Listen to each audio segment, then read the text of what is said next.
मैं सबसे पहले धन्यवाद देना चाहता हूं अरविंद केजरीवाल जी को, जो यहां पे मंच पे बैठे हुए हैं, और अरविंद केजरीवाल जी के बगल में जो मोदी जी बैठे हुए हैं उनको भी मैं धन्यवाद देना चाहता हूं।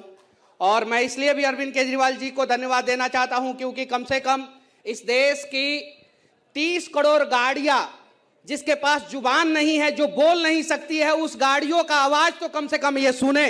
इसके लिए कम से कम आप लोग ताली बजाइए। और इस देश में पक्ष और विपक्ष की राजनीति सिर्फ और सिर्फ चुनाव के समय होना चाहिए, चुनाव के बाद पक्ष और विपक्ष की राजनीति नहीं होना चाहिए, सिर्फ और सिर्फ जनता के हित की बात होनी चाहिए। और जनता के गाड़ियों की बात करने वाला कोई तो व्यक्ति यहां पे बैठा हुआ है, कोई तो जनता की गाड़ियों के बारे में सुन रहा है। मैंने अपनी गाड़ी फरवरी महीना में लिया था, इनोवा का हाई क्रॉस गाड़ी है, हाइब्रिड गाड़ी है, दुनिया का सबसे रिलायबल कंपनी टोयोटा और उसका सबसे हाईटेक टेक्नोलॉजी हाइब्रिड टेक्नोलॉजी। मैंने गाड़ी लिया, मैं गाड़ी एजेंसी में ले जाके दिया, 10,000 किलोमीटर चलाने के बाद 2,000 किलोमीटर और चलाया, 10,000 किलोमीटर वाला सर्विसिंग कराने के बाद 12,000 किलोमीटर पे गाड़ी पिकअप लेना बंद कर दिया। जो नॉर्मली समस्या आ रहा है, लोग कह रहा है कि भाई आपकी गाड़ी पे E20 लगा दिया गया है तो आपकी गाड़ी कैपेबल है, आपका पेट्रोल पंप कैपेबल है कि नहीं, E20 के लायक है कि नहीं आपका पेट्रोल पंप, पहले ये तो बताइए। इस देश में 1,03,000 पेट्रोल पंप है, जिसमें से सिर्फ और सिर्फ 5 से 7,000 पेट्रोल पंप E20 कैपेबल है। बाकी सब पेट्रोल पंप जो फ्यूल को स्टोरेज करता है उसका स्टोरेज कैपेसिटी E20 के लायक नहीं है। जिस ट्रक से रिफाइनरी से फ्यूल पेट्रोल पंप तक पहुंचता है, वो ट्रक एथेनॉल के लिए अलग होना चाहिए, पेट्रोल के लिए अलग होना चाहिए, डीजल के लिए अलग होना चाहिए। और सरकार क्या कह रहा है कि हम रबर पार्ट्स बदल के देंगे। रबर पार्ट्स कितने का आता है? 300 रुपया का रबर पार्ट्स आता है। आपका सबसे पहले गाड़ी में क्या खराब हो रहा है? फ्यूल पंप खराब हो रहा है। फ्यूल पंप 10,000 रुपया से लेकर 2 लाख रुपया तक आता है, उसके बारे में कोई सरकार बात ही नहीं कर रहा है। रबर पार्ट कब खराब होगा? पहले तो फ्यूल पंप खराब होगा ना। फ्यूल कहां से जाता है? टंकी से जाता है। किसके थ्रू जाता है? फ्यूल पंप के थ्रू जाता है। डीजल का फ्यूल पंप अलग आता है, पेट्रोल का फ्यूल पंप अलग आता है, इथेनॉल का फ्यूल पंप अलग आता है, E20 का फ्यूल पंप अलग आता है। और जिसका E20 कैपेबल फ्यूल पंप नहीं है तो सबसे पहले फ्यूल पंप खराब होगा। कंपनियां कह रही है कि भाई हम वारंटी क्लेम करेंगे। भाई यहां तो गाड़ी आगे और पीछे से ठुक जाती है तो कंपनियां कहती है कि हम आगे का देंगे, पीछे का नहीं देंगे। कहती है कि नहीं कहती है? कहती है कि नहीं? ईमानदारी से बताइए लोग, आप लोग। जब गाड़ी 2 साइड से ठुक जाता है तो कहता है कि एक गेट देंगे, दूसरा गेट नहीं देंगे। और देखिए कमाल की बात यह है कि मेरी गाड़ी 12,000 किलोमीटर पे खराब हुई और सर्विस सेंटर ने 7,960 रुपया का बिल बनाया। कितना? 60,960 रुपया। देखिए कितना बड़ा स्कैम है। इस चीज को समझिए आप लोग। सरकार को पैसा चाहिए, पैसा कौन देगा? जनता देगा। आप लोग बैठे हुए ना पैसा देने के लिए, वोट भी दीजिएगा, पैसा भी दीजिएगा। कैसे? 7,900 रुपया किसके खाते में गया? सर्विस सेंटर के खाते में। उसके बाद से मेरा बिहार सरकार कहा कि 9% तुम दो, स्टेट जीएसटी दो, होता है ना स्टेट जीएसटी, तो 9% मैं बिहार सरकार को दिया स्टेट जीएसटी।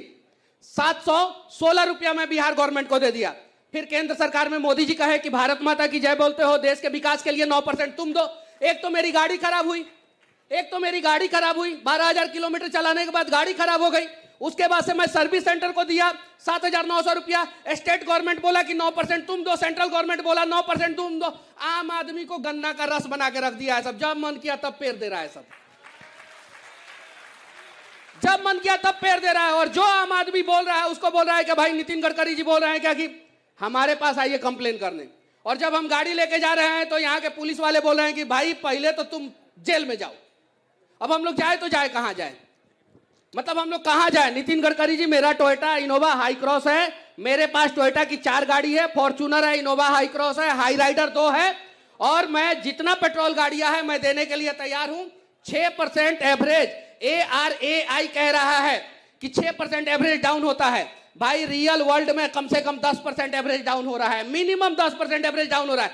जब आप E10 से E20 पे स्विच हो रहे हैं, 10% इथेनॉल मिला रहे हैं, 10% एवरेज डाउन हो जा रहा है, तो पेट्रोल का इंपोर्ट ड्यूटी कहां से बचेगा? ये बताइए ना। आप लॉजिकली बातें नहीं कर रहे हैं। जब E10 से E20 पे स्विच कर रहे हैं, 10% यहां पे इथेनॉल मिला रहा है, 10% एवरेज डाउन हो गया, तो आपका इंपोर्ट ड्यूटी नहीं बचा। दूसरा चीज, आप चावल के दाम नाम पे किस प्रकार से एमपी में 1160 करोड़ रुपया का घोटाला कर लिए, 360 डिग्री घुमा के कुपोषण का चावल से इथेनॉल बनाना शुरू कर दिया लोग। ये लोग बताइए, इस प्रकार से स्कैम हो रहा है। आज मैं इस मंच से कहना चाहता हूं, मोदी जी भी बैठे हुए हैं, अपने आप को मोदी जी कह रहे हैं, ये हैं अरविंद केजरीवाल जी बैठे हैं, मेरे से स्टाम्प पेपर पे लिखवा के रख लीजिए लोग, 1 साल के बाद आपकी गाड़ियों का सर्विसिंग कॉस्ट 1.5 गुना नहीं हो गया ना तो मैं वीडियो बनाना छोड़ दूंगा। आपकी गाड़ियों का सर्विसिंग कॉस्ट 1.5 गुना होने वाला है और 2 साल बाद आपकी बातों को कोई नहीं सुनेगा, क्योंकि इस देश की जनता मुद्दा को 90 दिन के बाद भूल जाती है। कितना दिन के बाद? 90 दिन के बाद भूल जाती है और 90 दिन के बाद किसी को याद भी नहीं रहेगा। आप लोग जितने लोग बैठे हुए हैं, आप लोग बताइए कि 2 साल पहले इस देश में इसी महीना में कौन सा ट्रेंडिंग मुद्दा था जनता के हित में? किसी को याद है? 1 साल पहले कौन सा मुद्दा था? 6 महीने पहले कौन सा मुद्दा था? और ये जो अभी जंतर मंतर पे प्रोटेस्ट हुआ है, एथेनॉल वाला मुद्दा ये है, इसके पहले कौन सा मुद्दा देश में ट्रेंड कर रहा था? आप लोगों को पता है? याद भी है? 6 महीना बाद आप लोगों को यह भी नहीं याद रहेगा। 6 महीना बाद आप लोगों को यह भी नहीं याद रहेगा, यकीन मानिए। बस मैं आप लोगों से कहना चाहता हूं कि साथ दीजिए, जो भी आदमी सही काम करे उसका साथ दीजिए। और अभी सही चीज के लिए ये आवाज उठा रहे हैं आप लोग, कम से कम जो गाड़ियां आवाज नहीं बोल नहीं सकती है उसके साथ नहीं खड़े होंगे तो आपके बच्चों के भविष्य के साथ कोई नहीं खड़ा होगा। आप लोगों में से जितने लोग हैं माता पिता हैं, आप लोग कसम खा के बोलिए कि आपके बच्चे शुद्ध हवा ले रहे हैं क्या? शुद्ध पानी ले रहे हैं क्या? तो जो आदमी अपने बच्चों के लिए शुद्ध हवा शुद्ध पानी का व्यवस्था नहीं कर सकता है, वो आदमी अपनी गाड़ियों के लिए सरकार से लड़ेगा क्या? लड़ेगा क्या? और ये लड़ाई सिर्फ और सिर्फ आपकी गाड़ी के लिए नहीं है, ये लड़ाई आपके बच्चों के भविष्य के लिए है। शुरुआत आपकी गाड़ी से हो रही है, क्योंकि एक आम आदमी, मिडिल क्लास फैमिली जो है, वो सबसे ज्यादा परिवार में नई गाड़ी को प्यार देता है। तो जब आप अपनी गाड़ी के लिए लड़ लीजिएगा तो आप अपने बच्चों के भविष्य के लिए भी लड़ लीजिएगा। तो शुरुआत यहीं से किया जाए, तो साथ दीजिए लोग, आप लोग। और बाकी मोदी जी, वो गड़बड़ी जी जो है ना, उनको गड़बड़ी जी जो है ना, उनको दुबई भेज दीजिए, दुबई का शेख बुला रहे हैं। उनको तो भेज देंगे, लेकिन मुझे ऐसा लगता है जिस प्रकार की इसने बातें करी है, मुझे इसको 90 दिन के लिए गायब करना पड़ेगा। एक बार सरकार 9 महीने के लिए गायब किया था, फिर आए और मजबूती के साथ आए। तो 9 महीने में भी आपको लोग नहीं भूले हैं ना? नहीं भूले। इसीलिए मुझे लगता है कि आपको तो फिर 9 साल के लिए गायब करना पड़ेगा, क्योंकि 2047 में यही रोड़ा बना हुआ है। अब बगल वाले इनका भी कर रहे हैं जी, इनसे पूछिए, इनका भी किया है, लेकिन आ गए ना वो सामने। लेकिन जिस प्रकार की मैंने आज ये लोगों का हुजूम देखा, ये हजारों लोग देखे, मैंने आते ही कहा ये E20 के समर्थन में आए हैं, क्योंकि मुझे लगा ये हजारों लोग समर्थन में होंगे। मोदी जी आपके मुंह से हजारों शोभा नहीं देता, लाखों कहिए। मैं जिस प्रकार का मोदी हूं, हजारों ही बोलता हूं।